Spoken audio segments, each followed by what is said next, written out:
చూస్ country delight, live better. ఇప్పుడే country delight యాప్ని download చేసుకోండి.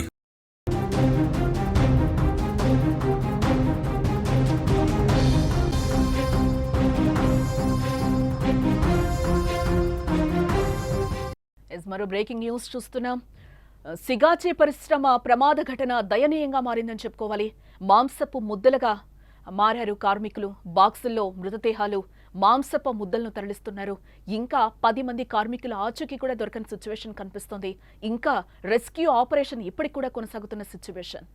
సిగాచి పరిశ్రమ ఘటన ఇప్పుడు దయనీయంగా మారిందని చెప్పుకోవాలి. ప్రమాదంలో మృతి చెందిన కార్మికుల మాంసపు ముద్దలుగా మారగా వాటిని బాక్సులో పెట్టి DNA టెస్టులకు పంపిస్తున్నారు అధికారులు. వాటిని చూసిన కుటుంబ సభ్యులు గుండె తరుక్కుపోతోంది. ఎంతో ప్రేమించిన తమ కుటుంబ సభ్యులు చివరి చూపుకు కూడా అవకాశం లేకుండా మాంసంగా బాక్సులో కనిపించడం తలడిల్లిపోతున్నారు. ఇప్పటికే కార్మికుల కుటుంబ సభ్యుల నుంచి బ్లడ్ శాంపుల్స్ సేకరించిన డాక్టర్స్ DNA టెస్టులు కూడా చేస్తున్నారు. ఆ రిపోర్ట్ల ఆధారంగా డెడ్ బాడీలను అప్పగిస్తున్నారు. ఇటు మరోవైపు చికిత్స పొందుతున్న క్షతగాత్రుల్లో పలువురి పరిస్థితి విషమంగా ఉన్నట్లుగా సమాచారం. నిన్న మరో 2 కూడా చనిపోయారు. దీంతో అధికారికంగా మృతుల సంఖ్య 40కి చేరినట్లుగా సమాచారం. కానీ ప్రమాదంలో చనిపోయిన వారు సుమారు 50 మంది వరకు ఉంటారని కూడా అంచనా వేస్తున్నారు. ఇప్పటి వరకు 18 మృతదేహాలను గుర్తించి బంధువులకు అప్పగించగా మరో 22 డెడ్ బాడీలను గుర్తించాల్సి ఉంది. ఇటు మరోవైపు ఇంకా 10 మంది ఏమయ్యారో కూడా తెలియని సిచ్యువేషన్ కనిపిస్తోంది. అక్కడ శిథిలాల కింద ఎవరూ లేరని అధికారులు పక్క చెప్తున్నారు. క్షతగాత్రులు లేరు. మరి వారు ఏమయ్యారన్నది ఇప్పుడు ప్రశ్నగా మారిందని చెప్పుకోవాలి. తమ వారి ఆచూకీ తెలియక వారి కుటుంబ సభ్యుల్లో కన్నీటి సంద్రం అవుతున్నారు. అధికారులు, పోలీసులు కాళ్ల వెళ్లపడి తమ వారు ఎక్కడున్నారో చెప్పాలంటూ కూడా వేడుకుంటున్న సిచ్యువేషన్. ఫ్యాక్టరీ వద్ద సహాయక చర్యలు ఇంకా కొనసాగుతూనే ఉన్నాయి. శిథిలాలను జాగ్రత్తగా తొలగిస్తూ మృతదేహాలను బయటకు తెచ్చేందుకు రెస్క్యూ బృందాలు ఇంకా శ్రమిస్తూనే ఉన్నాయి. ఇక ఇదే అంశానికి సంబంధించిన మరింత సమాచారం మా సీనియర్ జర్నలిస్ట్ విజయ్ అందించే ప్రయత్నం చేస్తారు. విజయ్, దయనీయంగా సిగాచి పరిశ్రమ ప్రమాద ఘటన మారిందని చెప్పుకోవాలి. ఇప్పటి వరకు కూడా ఇంకా వారి మృతదేహాలు కనిపించిన సిచ్యువేషన్ అయితే కనిపిస్తోంది. నిన్న కూడా మనం చూసాం, ఆ ఫ్యామిలీ, ఆ రిలేటివ్స్ అందరూ వచ్చి కూడా ఇంకా మా వారి మృతదేహాలు కనిపించలేదు అని కూడా కన్నీటి పర్యంతమైన సిచ్యువేషన్స్ ఇంకా మనకి కనిపిస్తూనే ఉంది. ఏంటి? జానకి, అహ్మదాబాద్లో జరిగినటువంటి ఫ్లైట్ క్రాష్ దాదాపుగా 270 మంది పైగా చనిపోయారు. అందులో ఇప్పటికీ కూడా 20 మంది మృతదేహాలు వాళ్ళ ఫ్యామిలీ మెంబర్స్కి ఇవ్వలేనటువంటి పరిస్థితి. సో అదేవిధంగా అలాంటి పరిస్థితి ఇప్పుడు మన హైదరాబాద్లో కూడా చోటు చేసుకుంది. హైదరాబాద్లోని పాషమైలారంలో ఉన్న సిగాచి కెమికల్ ఫ్యాక్టరీలో జరిగినటువంటి పేలుడు దాటికి దాదాపు ఇప్పటి వరకు కూడా 35 నుంచి 40 మంది వరకు చనిపోయినట్లుగా అధికారికంగా చెప్తున్నారు. అయితే అందులో 10 మందికి సంబంధించినటువంటి మృతదేహాలు ఇప్పటి వరకు కూడా లభ్యం కాలేదు. మధ్యప్రదేశ్, జార్ఖండ్, అలాగే ఉత్తరాంధ్రలో ఉన్నటువంటి శ్రీకాకుళం జిల్లా, ఒడిశా ఈ ప్రాంతాల నుంచి వలస కార్మికులు, ఉద్యోగస్తులందరూ కూడా ఇక్కడ హైదరాబాద్కు వచ్చి ఈ కెమికల్ ఫ్యాక్టరీలో వీళ్ళందరూ కూడా గత కొన్ని సంవత్సరాల నుంచి కూడా పనిచేస్తున్నారు. అయితే వీళ్ళందరిలో కూడా చిన్న వయసు వారు ఉన్నారు, కొంత మధ్య వయసు వారు ఉన్నారు. అయితే 9 మంది మృతదేహాలు దొరకకపోవడంతో శ్రీకాకుళం ఆ ఏరియాకి సంబంధించినటువంటి ఒక కుటుంబం వచ్చి అక్కడ అధికారులను వేడుకుంటున్నటువంటి తీరు చూస్తే, సార్ మా ఆయన కనిపించట్లేదు, మాకున్న 2 పిల్లలు ఉన్నారు, మా ఆయనకు కనీసం అంతిమ సంస్కారాలు నిర్వహించడానికి ఇప్పటి వరకు కూడా మా ఆయన బతికి ఉన్నాడా లేడా, ఒకవేళ చనిపోతే కనీసం ఒక మాంసపు పీస్ అయినా లేదంటే కనీసం ఒక ఎముక ముక్కైనా సరే ఇచ్చినా కూడా వాటికి తాము అంతిమ సంస్కారాలు చేసుకుంటాం అని కూడా వాళ్ళు ప్రాధాయపడుతున్నటువంటి తీరు చూస్తే అందరిని కూడా అక్కడ కలిచివేస్తుందనే చెప్పాలి. అయితే ఒక స్క్రీన్ మీద మనం ఇప్పుడు ఒక విజువల్ కూడా చూస్తున్నాం జానకి.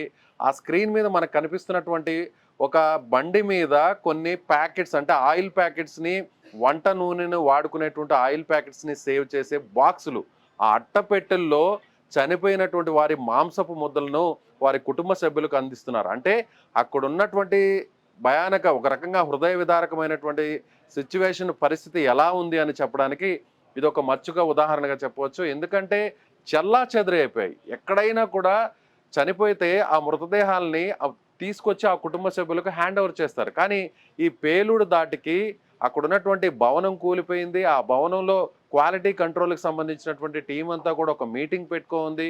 ఆ మీటింగ్ జరుగుతున్నటువంటి సమయంలో 25 మంది అక్కడే ఉన్నారు. సో నెల చివరికి వచ్చేసరికి అప్పటి వరకు జరిగినటువంటి ఆ మాసంలో జరిగినటువంటి పనితీరు కావచ్చు, ఆ ఫ్యాక్టరీకి సంబంధించినటువంటి అనేక అంశాల మీద వాళ్ళందరూ కూడా డీటెయిల్గా మాట్లాడుకుంటున్నారు ఆ సమావేశంలో. అలాంటి టైంలోనే ఒక్కసారిగా ఈ బ్లాస్ట్ జరగడం, ఈ పేలుడు జరగడంతో అక్కడ ఉన్నటువంటి బిల్డింగ్ పైకప్పు అంతా కూడా పూర్తిగా కూలిపోవడం జరిగింది. ఆ బిల్డింగ్ సంబంధించినటువంటి శిథిలాల కింద అనేక మంది చిక్కుకుపోయారు. వాళ్ళందరూ కూడా అక్కడికి నేరుగా మంటలు వ్యాపించడంతో ఆ మంటల్లో కాలి బూడిదైపోయారు. ఇప్పటికీ కూడా 9 మంది ఆచూకీ లభించలేదు. దాదాపుగా 4 రోజుల నుంచి కూడా అధికారులు జల్లెడ పడుతున్నారు. శిథిలాలన్నింటినీ కూడా కూలిపోయినటువంటి ఆ భవనానికి సంబంధించినటువంటి శిథిలాలన్నింటినీ కూడా తీసుకొచ్చి బయట వేరే ప్రాంతంలో అక్కడ ఒక కుప్పగా పోశారు. సో ఎక్కడా కూడా మొత్తం శిథిలాలంతా కూడా తొలగిచ్చేశారు.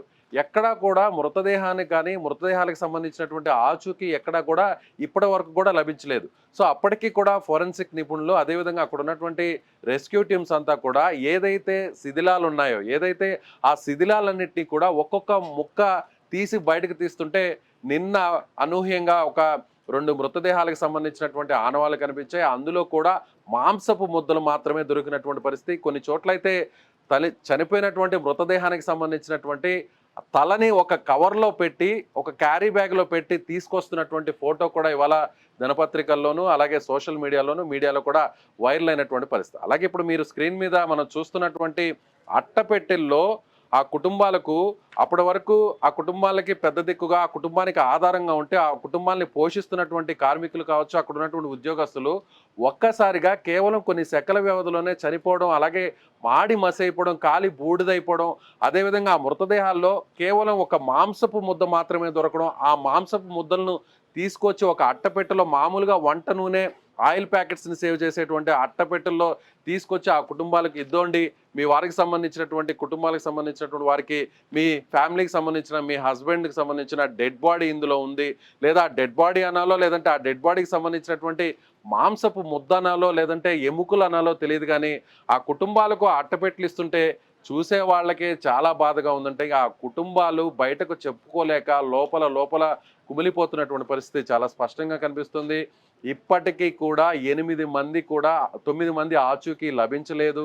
సో అక్కడ ఉన్నటువంటి సంగారెడ్డి జిల్లాకు సంబంధించినటువంటి కలెక్టర్ ప్రావీణ్య చెప్పారు, 4 రోజుల నుంచి కూడా తాము వెతుకులాడుతున్నాం, గాలిస్తున్నాం, ఇప్పటికైతే శిథిలాలన్నింటినీ కూడా పూర్తిగా కూడా వేరే చోటకి తరలించాం, అయినా కూడా ఎక్కడా కూడా డెడ్ బాడీకి సంబంధించినటువంటి ఇన్ఫర్మేషన్ లభించలేదు. కాబట్టి మళ్ళీ కూడా ఆ శిథిలాల్ని ఒక్కొక్క పీస్ను కూడా సపరేట్ చేసి మళ్ళీ కూడా ఏమన్నా ఈ బాడీకి సంబంధించినటువంటి పీసెస్ ఏమైనా దొరుకుతాయని కూడా వెయిట్ చేస్తున్నామంటూ కూడా చెప్తున్నారు. అయితే మరొక 35 మంది ఇప్పటికే హాస్పిటల్లో ట్రీట్మెంట్ పొందుతున్నారు. హాస్పిటల్లో ట్రీట్మెంట్ తీసుకుంటున్నటువంటి గాథ కూడా వారి దీనగాథలు కూడా వేరేలా ఉన్నాయి. ఏంటంటే బీహార్కి సంబంధించినటువంటి ఒక ఫ్యామిలీ నేరుగా వాళ్ళ అల్లుడు ఇక్కడ గాయపడడంతో తీవ్రంగా గాయపడి హాస్పిటల్లో చికిత్స పొందుతూ ప్రాణాపాయ స్థితిలో ఉన్నటువంటి ఆ వ్యక్తిని చూడడానికి వాళ్ళ మామ అక్కడికి రావడం జరిగింది. వచ్చినటువంటి మామకి కేవలం ఒక రోజు కొన్ని గంటల వ్యవధిలో ఆయన వచ్చి అప్పటికే తమ అల్లుడు ఎలా ఉన్నాడని అక్కడ హాస్పిటల్లో చూసి బయటకు వచ్చాడు. నేరుగా అతని చేతిలో ₹1,00,000 బిల్లు పెట్టారు. సో కొంతమంది ప్రైవేట్ హాస్పిటల్స్ కూడా ఇలా దోచుకు తింటున్నారు, ప్రభుత్వం ఈ విషయంలో ఆలోచించాలి, ఈ విధంగా ఇబ్బంది పెట్టడం కరెక్ట్ కాదంటూ కూడా బాధితులకు సంబంధించినటువంటి కుటుంబ సభ్యులు కూడా ఆవేదన వ్యక్తం చేస్తున్నారు. మరోవైపు అసలు ఈ ఘటన ఎలా జరిగింది, ఈ ఫైర్ యాక్సిడెంట్ అలాగే ఈ బ్లాస్టింగ్ గల కారణాలు ఏంటి అనేటువంటి విషయాన్ని కూడా అధికారులు వెలికితీస్తున్నారు. దీనికోసం ప్రభుత్వం కూడా ప్రత్యేకంగా ఒక కమిటీని కూడా ఏర్పాటు చేసింది. ఈ కమిటీ కూడా నిన్న పర్యటించింది. ఎక్కడైతే సంఘటనా స్థలం ఉందో ఆ సంఘటనా స్థలంలో మొత్తం అక్కడ ఉన్నటువంటి కొన్ని నమూనాలను కూడా సేకరించారు. ఫోరెన్సిక్ డిపార్ట్మెంట్ కూడా అక్కడ ఉన్నటువంటి ఆధారాలన్నింటినీ కూడా సేకరించారు. ఘటనకు గల కారణాలను కూడా వెలికితీస్తున్నారు. ఓవైపు అధికారులు తమ పని చేస్తున్నారు, మరోవైపు ఫ్యామిలీ మెంబర్స్ అక్కడ మార్చురీ రూముల బయట అలాగే ట్రీట్మెంట్ తీసుకుంటున్నటువంటి హాస్పిటల్స్ బయట కూడా వేచి చూస్తున్నారు. హాస్పిటల్లో చికిత్స పొందుతున్న వారిలో తమ వారు ఉన్నారేమో అంటూ ఆతృతగా అక్కడ పరుగులు తీస్తున్నటువంటి ఫ్యామిలీస్ ఉన్నైతే చనిపోయినటువంటి మృతదేహాలను అక్కడ మార్చురీలో భద్రపరిచినటువంటి అక్కడ ఆ ప్రాంతానికి వెళ్తున్నటువంటి ఫ్యామిలీస్ మరికొన్ని. ఇప్పటి వరకు కూడా 22 మెంబర్స్ అయితే దొరకని సిచ్యువేషన్, 22 మంది, ఇందులో 10 మంది అసలు ఏమయ్యారో కూడా ఇప్పటి వరకు తెలియని సిచ్యువేషన్ గా మనకి ఇక్కడ కనిపిస్తుంది. దీంతో పాటుగా ఒక హై లెవెల్ కమిటీని కూడా గవర్నమెంట్ ఏర్పాటు చేయడం జరిగింది. వాళ్ళు అదే పనిలో ఉన్నట్లుగా తెలుస్తుంది. ఎప్పుడు ఇస్తారు అని, వాళ్ళ మృతదేహాలు కూడా ఎప్పుడు ఇస్తారు ఏంటి అని కూడా వాళ్ళ కుటుంబ సభ్యులు ఆందోళన వ్యక్తం చేస్తున్న పరిస్థితి. దీంతో పాటుగా సిగాజీ యాజమాన్యం ఇప్పటి వరకు స్పందించిందా లేదా? సిగాచి యాజమాన్యం అయితే స్పందించింది. చనిపోయిన వారి కుటుంబాలకు ₹1 కోటి ఆర్థిక సాయం అంటే నష్టపరిహారం కూడా అందిస్తామని చెప్పారు. అలాగే ఇమీడియట్గా ఎవరైతే గాయపడ్డారో ట్రీట్మెంట్ తీసుకుంటున్నటువంటి వారందరూ కూడా చిన్న గాయాలైనా సరే పెద్ద గాయాలైనా సరే వాళ్ళకి ఇమీడియట్గా అయితే కొంత ఆర్థిక సాయం చేయడానికి, అలాగే తీవ్రంగా గాయపడినటువంటి వారి కుటుంబాలకు 10 లక్షలు కూడా ఇస్తామనేటువంటి హామీ కూడా ఇచ్చింది. సో చనిపోయిన కుటుంబాలకు ఆర్థిక సాయం కానీ నష్టపరిహారం ఎక్స్‌గ్రేషియా ఇచ్చినా కూడా ఆ చిన్న చిన్న వయసు వాళ్ళు 25 సంవత్సరాలు 27 సంవత్సరాలు అప్పుడే మ్యారేజ్ అయ్యి చిన్న చిన్న పిల్లలు పుట్టినటువంటి వారు చనిపోవడం, ఆ కుటుంబానికి పెద్ద దిక్కుగా ఉన్నటువంటి వారు చనిపోవడం, ఆ కుటుంబాలు చనిపోయిన వారి గురించి ఆలోచించడం ఒక ఎత్తైతే, చనిపోయినటువంటి వారి మృతదేహాలను అప్పగించండి అంటూ ప్రాధేయపడుతున్నటువంటి తీరు మరో రకంగా బాధపెడుతుంది. మరికొంతమంది అయితే మృతదేహాలు పూర్తిగా ఇవ్వాల్సినటువంటి అవసరం కూడా తమకు లేదు. కనీసం ఒక మాంసపు ముద్దైనా దొరికినటువంటి ఆ మాంసపు ముద్దల్లో ఆ బాడీ పీసెస్‌లో కనీసం కొన్ని బోన్స్ అన్నా ఉంటాయి కదా! ఆ బోన్స్‌ని ఒకసారి DNA పరీక్షలు చేసి ఇప్పటివరకు కూడా ఆచూకీ కనిపెట్టలేనటువంటి మాంసపు ముద్దలు కావచ్చు, అలాగే ఎముకలు కావచ్చు, వాటికి సంబంధించినటువంటి ఆనవాళ్ళలో మా ఫ్యామిలీకి సంబంధించినటువంటి వాళ్ళ ఏమన్నా DNA ఆనవాళ్ళు ఏమన్నా ఉన్నాయేమో ఒకసారి మరొకసారి పరీక్షించండి, మరొకసారి టెస్టులు చేయండి. అవి మా కుటుంబానికి సంబంధించినటువంటి ఫ్యామిలీకి సంబంధించిన మా వ్యక్తులకు సంబంధించినటువంటి బాడీ పీసెస్ ఏమన్నా ఉంటాయేమో, ఆ ఎముకలు తమ కుటుంబానికి సంబంధించిన, తమ కుటుంబ పెద్దకు సంబంధించిన, తమ భర్తకు సంబంధించిన, తమ తండ్రికి సంబంధించినటువంటి ఆనవాళ్ళు అందులో ఉంటాయేమో అంటూ అధికారుల చుట్టూ వాళ్ళు తిరుగుతున్నారు, ప్రాధేయపడుతున్నారు. మార్చరీ బయట వాళ్ళు నిద్రాహారాలు మాని గంటల తరబడి అక్కడే వేచి చూస్తున్నారు. ఒక్కొక్క మృతదేహాన్ని ఏమైనా గుర్తిస్తారేమో, ఆ మృతదేహం తమదై ఉంటుందేమో అనేటువంటి ఆలోచించే వారి సంఖ్య ఒకవైపు అయితే, హాస్పిటల్లో ట్రీట్మెంట్ పొందుతున్న వారిలో తమ వారు ఉండాలి. చనిపోయిన మార్చరీలో తమ వారికి సంబంధించినటువంటి మృతదేహాలు ఉండకూడదు దేవుడా అని కోరుకునేవారు ఒకరైతే, ట్రీట్మెంట్ పొందుతున్న వారిలో తమ వారు ఉంటే చాలు అని కోరుకునే వారి సంఖ్య ఇంకోలా ఉంది. సో మొత్తం మీద 2 హాస్పిటల్లో ఇలా బాధితులకు సంబంధించినటువంటి కుటుంబ సభ్యుల ఆర్తనాదాలు రోదనలతో నిండిపోయాయని చెప్పాలి.